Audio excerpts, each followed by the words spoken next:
The next thing is the composition of functions.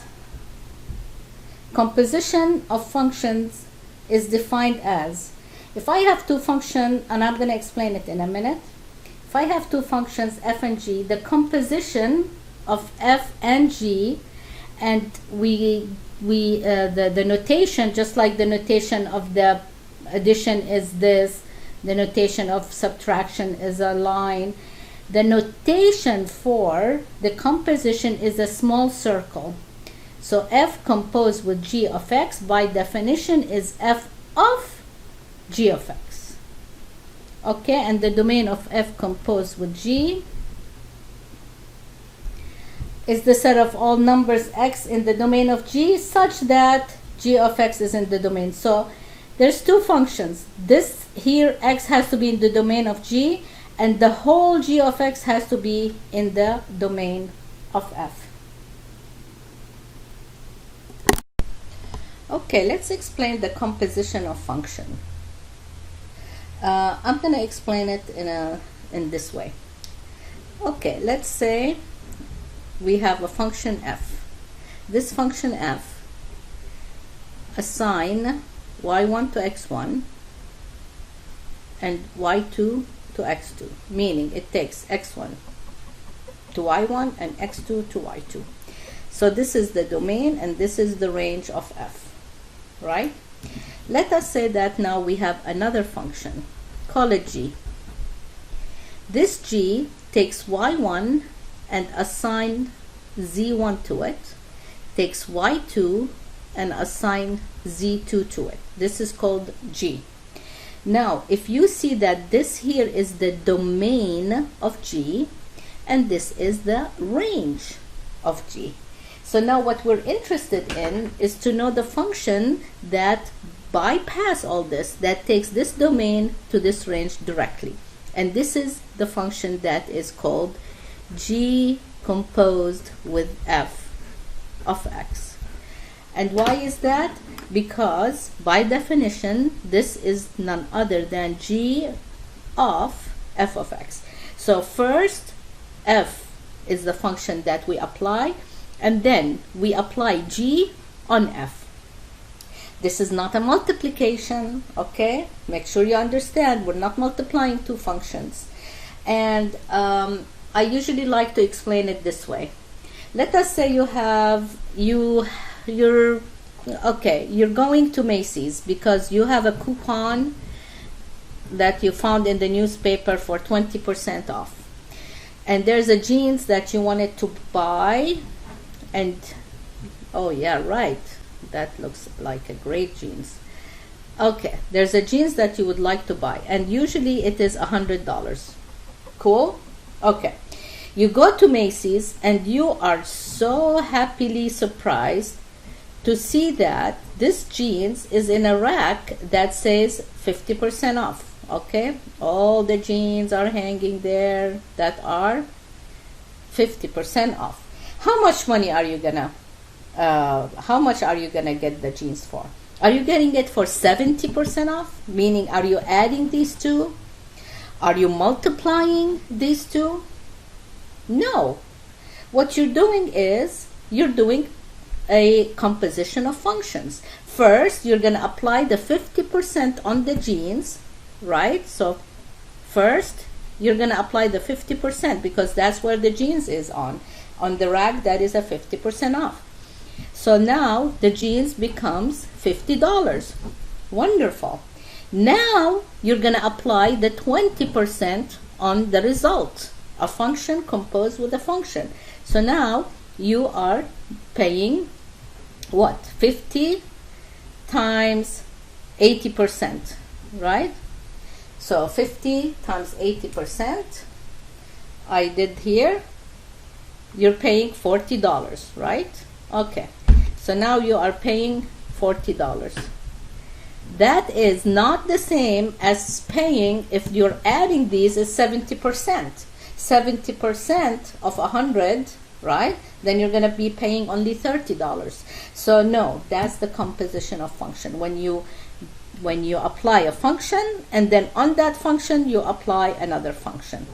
Another example I used to tell my student is, imagine you want to do orange juice and you have two machines. One machine, you put the orange and it peels it, so it takes the skin out, and then you take that orange that is without the skin and squeeze it to get the orange juice. So again, that's a composition of function. You're applying a function after a function. Okay? So that's the composition of functions. We're ready to do examples of the composition. We're going to use those again, guys, in chapter 4. So I have f of x is 2x minus 1 and g of x is 4 over x minus 1. We're asked to find f composed with g of 2. By definition, this is f of g of 2, which is f of, and then you're going to have to evaluate the function g at 2. So everywhere I can see an x, I'm going to change it to 2. So this is f of 4 over 2 minus 1, which is 1, is 4. And now what is f of 4? That's 2 times 4 minus 1. So that is 8 minus 1, which is 7. Now let's find g composed of f, evaluated at -3.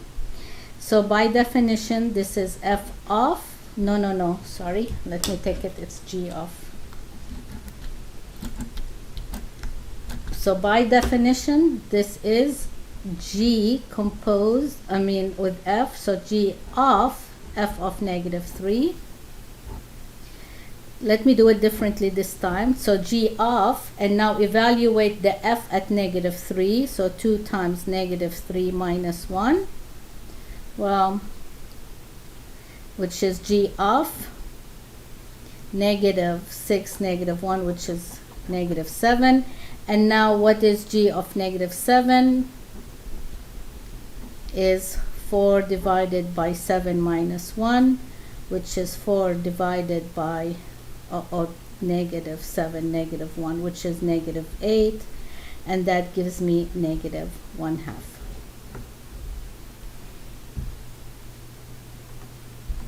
Next example, we have f of x is the square root of x, g of x is 4x plus 1. So now we need to find f composed with g of x, which is f of g of x. By definition, we will substitute the inner function. The inner function is g of x, which is 4x plus 2. And now, what is f of 4x plus 2? Remember that star example we did? So this is, the f is square root of x. What is f of that? Is the square root of that. Okay. And find the domain. Remember how to find the domain? The domain of the inner function is all real numbers, so all we have to worry about is, let me first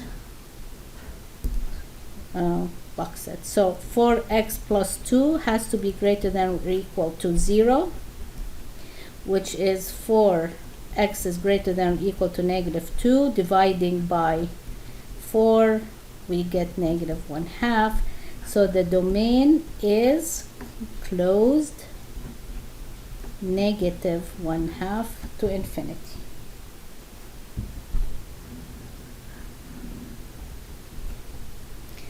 Okay, let's do the other way around. This is g of f of x, which is g of f of x is the square root of x. Now we're going to apply g of x on square root of x.